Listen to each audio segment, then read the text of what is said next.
All right, so let's try that again. Hopefully the microphone works the whole time here. So we'll set that up.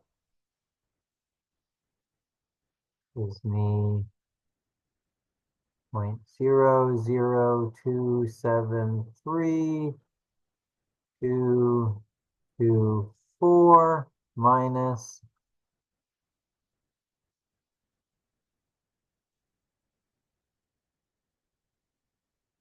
0.003636363.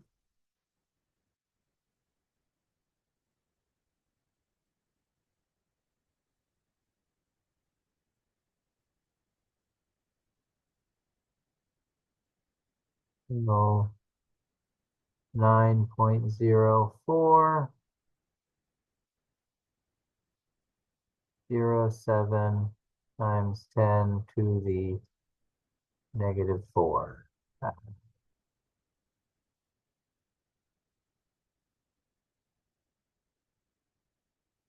And 108,000 divided by 8.314 is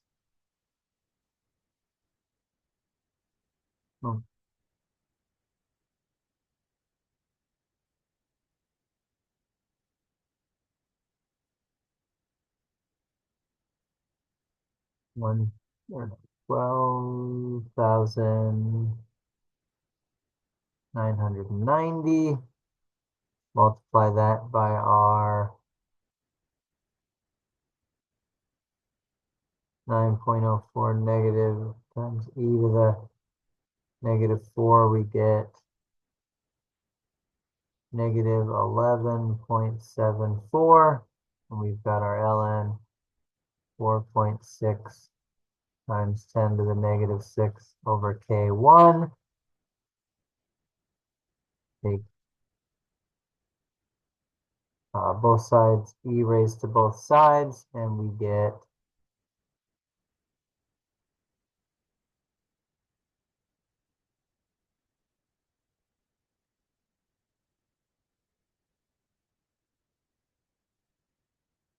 three, four, six.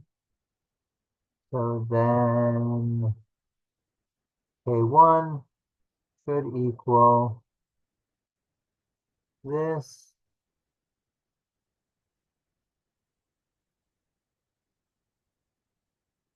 divided by this.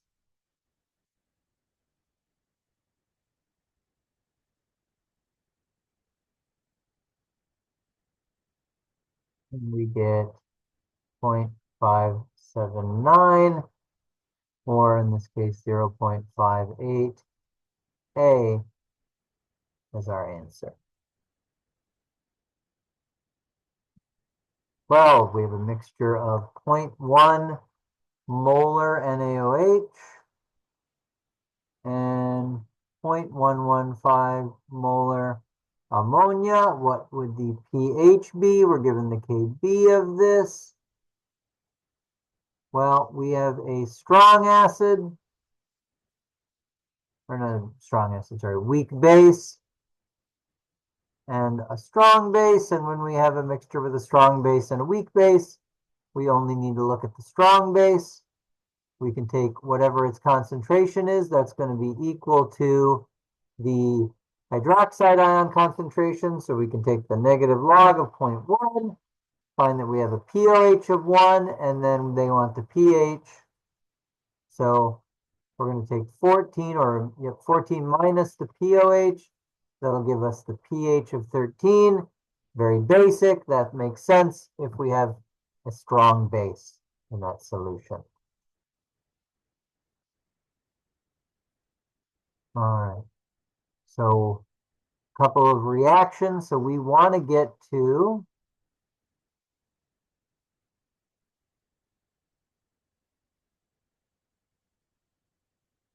that reaction, and we want to know what its K is, but we don't. However, we do have this reaction, and we do have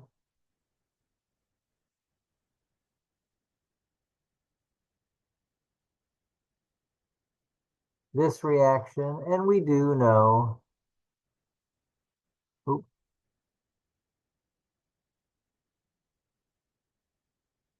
both of their Ks.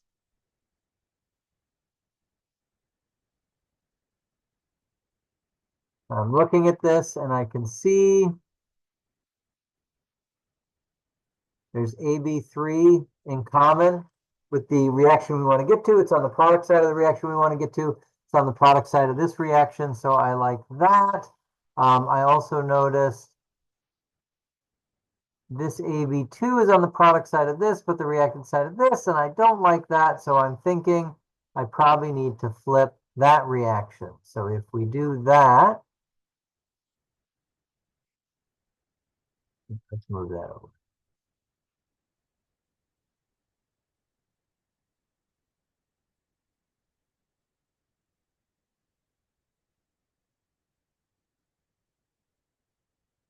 Then we're going to take the inverse of what K was before.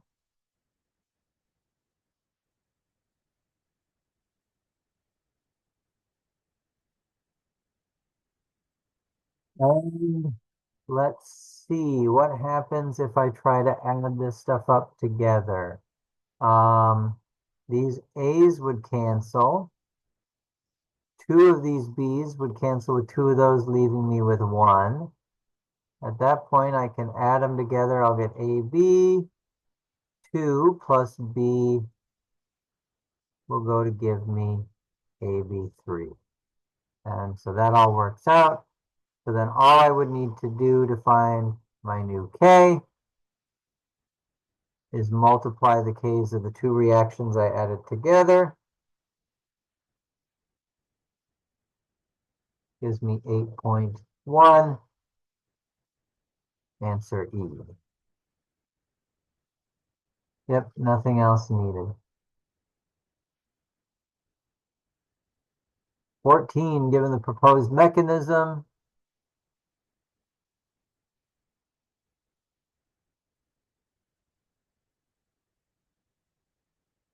there's our overall reaction.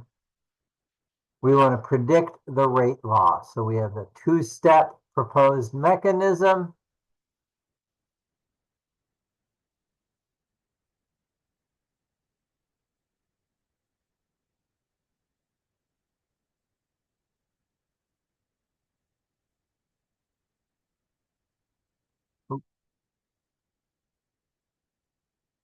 I keep adding that. Okay. NO2Cl. This is slow, and this is fast. So we only need to look at the rate determining step, or the rate determining step is going to kind of let us know what to include. But since the first step is slow, it's our rate determining step, and we only need to look at that step then, and that would be equal to some rate constant. Looking then at our reactants, NO2 raised to its stoichiometric coefficient, which is a 1, and then Cl2 raised to its stoichiometric coefficient, which is a 1. There shouldn't be anything beyond that to it, so our rate in this case should be A. Yep, nothing else matches. Yep, so answer A there. All right, got a bunch of data here. We need to figure out what is our order. I'm going to use lines 1 and 2 for CH3Cl. So our concentration in reaction vessel 1 or 2 is 0.1. In 1, it is 0.05. That's going to be, of course, raised to some power, whatever its reaction order is. And that's going to equal our two different rates, 0.029 and 0.014. So it's going to be 2m is going to equal pretty much to, what do we actually get? 2.07. So not too different. And then we can see in this case, m should be 1. So we should be first order with respect to the CH3Cl. And then with the Cl2, we'll use reaction vessels 2 and 3.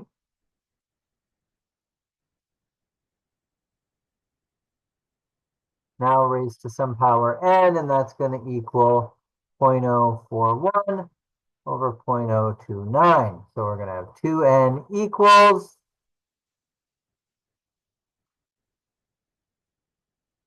1.41. So if that's not kind of obvious what power that is, it probably isn't, then what we're going to do is take the log of both sides. When I take the log of 2 raised to the n is going to move out in front. So I have n log 2 equals the log of 1.41. And in this case, n times 0.3 equals 0.15. So n is going to be 0.15 over 0.3, or 1/2. So our reaction order with respect to the Cl2 would be 1/2. In this case, there's only one answer choice that fits, which is B. So I wouldn't really need to find the rate constant, but I could. What I would do is pick any one of the lines, doesn't matter which. Could be reaction vessel 1, could be reaction vessel 2 or 3, and I'm just going to plug everything in. So if I took reaction vessel, let's say just do 3, I'll have the concentration of CH3Cl, the concentration of Cl2, and then the rate constant there that we don't know, and then we do know the rate for this, which is 0.041, and then I would just solve for that K, and that should be 1.25. But again, only possible answer choice here that fits our rate orders, answer B. 16, for the reaction O3 plus O goes to 2O2, we determine the addition of chlorine atoms. The two-step mechanism follows a valid pathway for the reaction to occur. So we've got, here's our normal reaction. Here's our first step.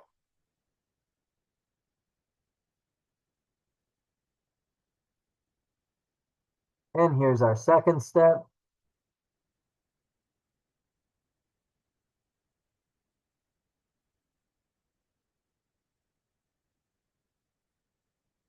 So we want to know what's the catalyst and what's the intermediate. Well, a catalyst is something that speeds up the reaction. We'll see it present in the reactant side of the first step, and then the product side in the final step because it doesn't get used up, although it's technically not a part of the reaction. So that is our catalyst. And then the intermediate is something that gets produced in the first reaction and used up in the second reaction. So that's our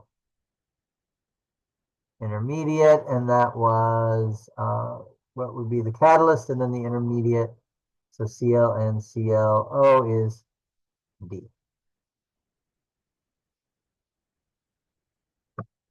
For the reaction A to B, we record the change of reactant A versus time. We're going to plot 1 over the concentration versus time.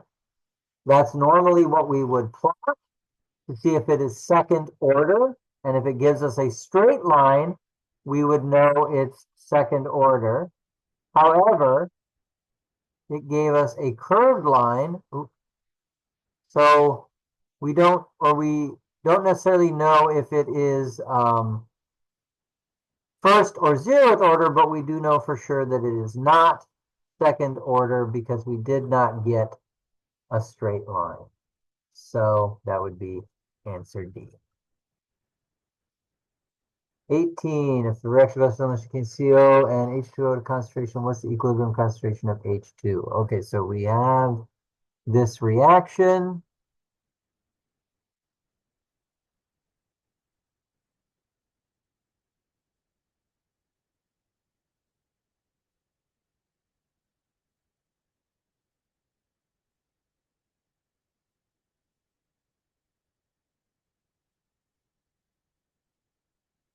And we're told we start with 0.175 molarities of this and 0.175 molarities of this. They don't mention these, so we're going to assume they're 0.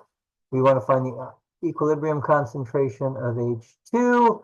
So we're going to have minus X and minus X. We only have reactants and no products, so we should only go in the direction of products, or our Q is going to be equal to infinity, letting us know that.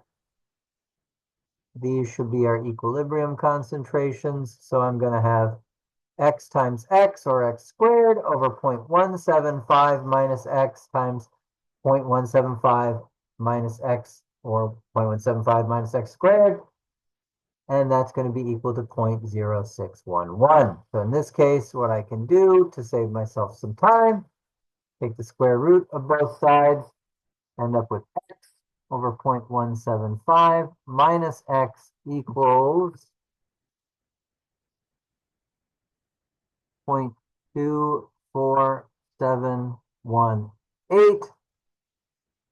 And then we just need to solve for X.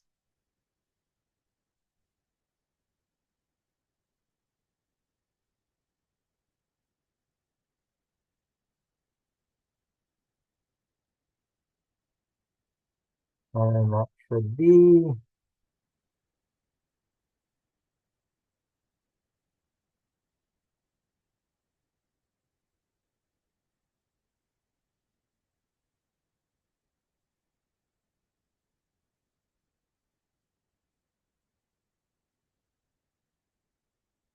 so we can add that 0.24718x to both sides.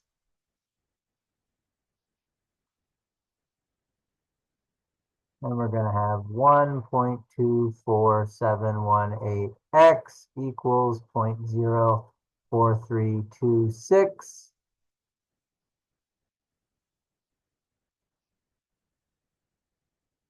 And divide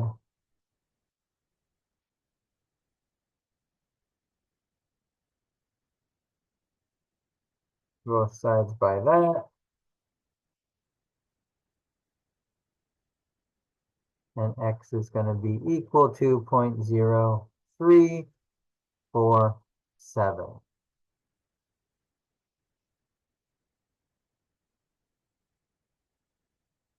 And there it is, answer.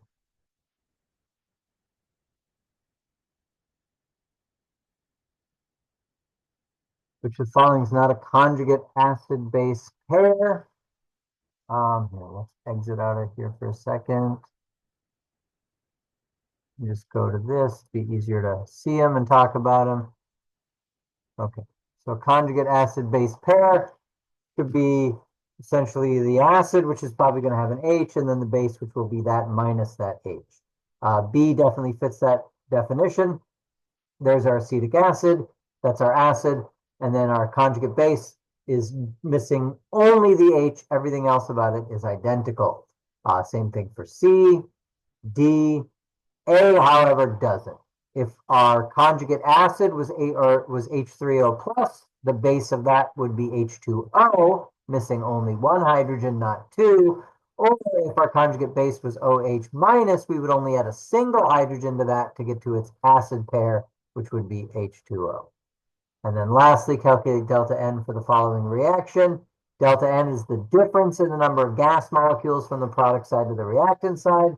The product side has 2. The reactant side has 4. So final 2 minus initial 4. And our answer there should be D, or -2. All right. That should do it. Hopefully this was helpful. You're staying on top of your homework, working on the chapter problems. We'll see you Monday, and then exam on Wednesday.